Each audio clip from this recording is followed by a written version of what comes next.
Vou trazer aqui para vocês outro ensaio experimental, que eles pegaram 225 adultos saudáveis ali com sobrepeso. E o que é que eles faziam? Eles colocavam as pessoas para dormir durante 5 noites. Tinha pessoas que dormia 10 horas, né? Hoje em dia é muito raro uma pessoa dormir 10 horas, né? Só quando uma pessoa Nem anda que eu mais quisesse, eu adolescente. não conseguia. É, nem se eu tentasse, né? Então, eles colocavam pessoas para dormir por 5 dias 10 horas. O outro grupo, nos mesmos 5 dias, dormiam apenas 4 horas, né? Um sono restrito. E olha o que é que acontecia, pessoal. Isso aqui só em 5 dias, né? Menos que uma semana. Essas pessoas que tinham sono restrito para 4 horas, elas ganhavam 860 gramas. Ou seja, eles aumentaram quase 1 quilo em 5 dias quando passaram a dormir menos. E com dieta normocalórica. Não, isso aqui são. Vocês seguem a vida de vocês, só vou restringir o sono e vou ver o impacto disso. Ah, então é mais ou menos assim, essas pessoas elas tinham um peso estável, né? Elas estavam com o mesmo peso ali por um tempo. E aí eles colocaram essas pessoas 5 dias para dormir mal e quando eles foram avaliar o peso, elas tinham ganhado um médio de 800 gramas. Isso. Provavelmente porque eles comeram mais, tá? Mas não foi mensurado aqui, foi mensurado em outros estudos, a gente vai Sim, é mostrar. multicausal, né? O sono É. também pode piorar a questão do gasto energético, pode aumentar a impulsividade para comida, como a gente estava conversando, né? Uhum. Então, e gente, eu vejo muito isso, cara, eu vejo um retrato disso. É engraçado quando a gente tem a prática clínica, né? Eu atendo muito paciente que eu pego, como eu já atendo há alguns anos no consultório, então eu já atendi muitos pacientes que eram estudantes de medicina. Então, eles estudavam medicina e aí quando o cara é estudante de medicina, é uma faculdade puxada e tal, mas ele não dá plantão nem nada do tipo. Então, ele tem uma qualidade de sono normal, certo? Pessoas focadas e tal, que seguiam um planejamento dietético, treinavam e tinham um peso dentro do adequado. E aí quando essas pessoas se formam, normalmente elas passaram 6 anos ali estudando e sem ganhar dinheiro. E aí o médico ele tem muita oferta de trabalho, né? Um médico, se ele quiser dar plantão de domingo a domingo, ele ganha dinheiro de 7 horas da manhã até 7 horas da manhã do outro dia, ele tá ganhando dinheiro. Se ele quiser trabalhar, quanto mais trabalho ele tem, ele ganha mais dinheiro. Então o cara vai ganancioso ali para ganhar grana e o que é que acontece com o sono dele? Ele começa a piorar a qualidade de sono por causa dos plantões. E aí esse é o gatilho que eu consigo ver que faz com que essas pessoas engordem.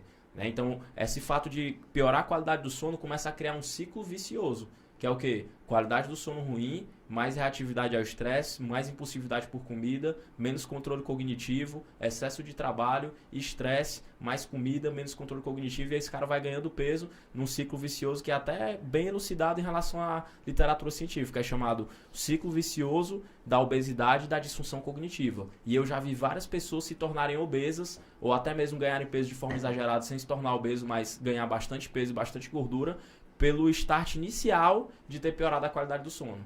Uhum. Na verdade, isso aqui é até muito fácil de experienciar. Por exemplo, todo mundo aqui já passou por uma semana difícil de provas, todo mundo aqui já passou por dias difíceis no trabalho, e às vezes, e quase sempre, é muito frequente, chegou em casa, hoje eu mereço.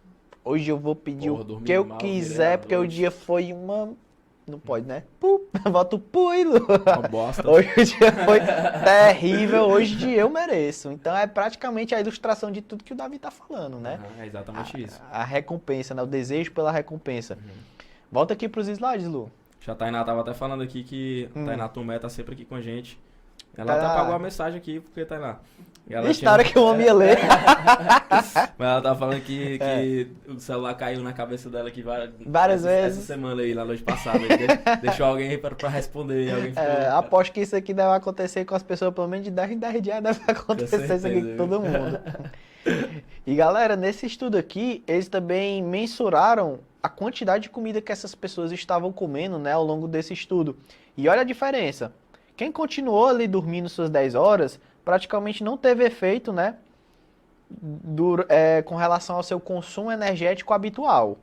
Já quem estava com sono restrito, né, as pessoas que estavam dormindo bem e teve 5 noites de sono com restrição, né, para apenas 4 horas por noite, percebam aqui o quanto subiu, né, o consumo calórico dessa galera em só 5 dias, tá?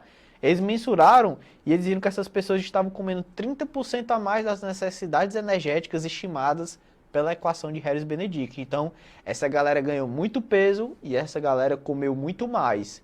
Mas não para por aí. Essa galera comeu muito mais, mas principalmente nesse período tarde da noite, início da madrugada. Né? Consumiu aí algo em torno de 550 calorias entre 10 horas da noite e 4 horas da manhã. E nós vamos explicar nessa aula que isso aqui é uma coisa perigosíssima, né? Pacientes com grandes ofertas calóricas tarde da noite. É justamente o que? Esse desalinhamento desses relógios que nós vamos explicar. Vamos trazer aqui mais outro estudo. Eles pegaram 74 mulheres ali com sobrepeso, obesidade e IMC na faixa de 32. Elas eram diagnosticadas com síndrome metabólica, né? Ou tinham hipertensão, ou então resistência à insulina, ou então a dislipidemia. E aí, esse estudo durou 3 meses, tá? Eram 2 grupos e todos esses 2 grupos consumiam dieta de 1.400 calorias. Porém, ela tinha uma distribuição diferente. O grupo café da manhã consumia 700 calorias no café da manhã, 500 no almoço, 200 no jantar. Já o outro grupo, que é o grupo dinner, que é o grupo jantar, consumia 200 calorias no café da manhã, 500 no almoço e 700 no jantar. Então, basicamente, esse grupo era mais calorias de manhã e esse aqui, mais calorias à noite. A mesma dieta, a mesma composição de macronutrientes, só mudava a distribuição e oferta calórica ao longo do dia. E olha o que aconteceu, pessoal. Isso com a mesma dieta, tá? Olha a diferença que deu de um grupo para o outro. Aquele grupo que consumia mais comida à noite ganhou mais, perdeu menos peso, tá? Eu esqueci de botar o slide, mas eles perdiam menos peso.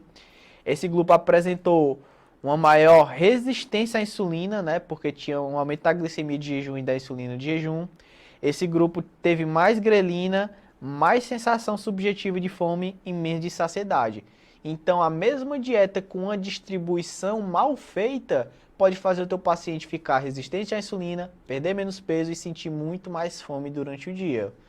Então, olha a importância que essa distribuição calórica adequada pode causar, tanto nos resultados, né, estéticos do teu paciente, como também na qualidade de vida, porque ninguém merece passar o dia com fome, né? Com É um dos certeza. principais gatilhos que faz a pessoa pegar o balde e dar um chutão. E aí, muitas vezes, o que é que acontece, Vitor? Muita gente pode estar se perguntando, poxa, mas a maioria dos meus pacientes relata que sente muito mais fome à noite. Então, a estratégia nutricional top, que eu vejo muita gente utilizar, que na minha opinião é algo que pode ser revisto aí, né? Em vários momentos, gente, não existe uma receita de bolo, né? Então, realmente tem paciente que você vai ter que colocar mais comida à noite mesmo, porque Cada caso é um caso. ele não deu outra opção pra ti, né? E tu não vai ficar pra ele, não, tu tem que comer mais à noite. Não, isso não existe na consulta nutricional, né? Você tem que trabalhar de acordo com a realidade do paciente. Mas com um pouco de conversa, você pode mostrar pra ele que, na verdade, a maioria das pessoas sente mais fome à noite porque não comeu nada durante o dia, né? Então, existe uma região no nosso cérebro, que é o hipotálamo, que ele é um monitor interno de controle do apetite, né? Então, quando você se alimenta pouco durante o dia, você aumenta a sinalização periférica pro hipotálamo, sinalizando fome. Né? Vocês lembram que eu falei daquela questão do controle do apetite em relação aos mecanismos de querer, aquela vontade, a impulsividade? Né? O hipotálamo ele pode aumentar a impulsividade, aumentando o sistema, a atividade da amígdala, e reduzir a capacidade que o paciente tem de controlar o apetite. E isso acontece principalmente se o paciente passou o dia todo sem comer nada, porque ele vai ter um aumento da grelina, ele vai ter uma redução da insulina e vai ter uma redução também de sinalizadores intestinais como o GLP-1. E aí o que é que vai acontecer? Aquele cara chega à noite mais impossível realmente para comer, mas quando você começa a trabalhar novos hábitos nele, pô, faz um café da manhã reforçado, um lanche da manhã, um almoço, um lanche da tarde reforçado, aquele cara vai chegar à noite bem alimentado. Né? O organismo dele vai estar mostrando para ele que ele está bem alimentado e a impulsividade vai ser bem menor. Então, quando você distribui melhor as calorias ao longo do dia, você consegue, com certeza você consegue melhorar a qualidade de vida daquele paciente. E ele vai sentir menos fome na parte da noite. É o que eu sempre falo, Vitor.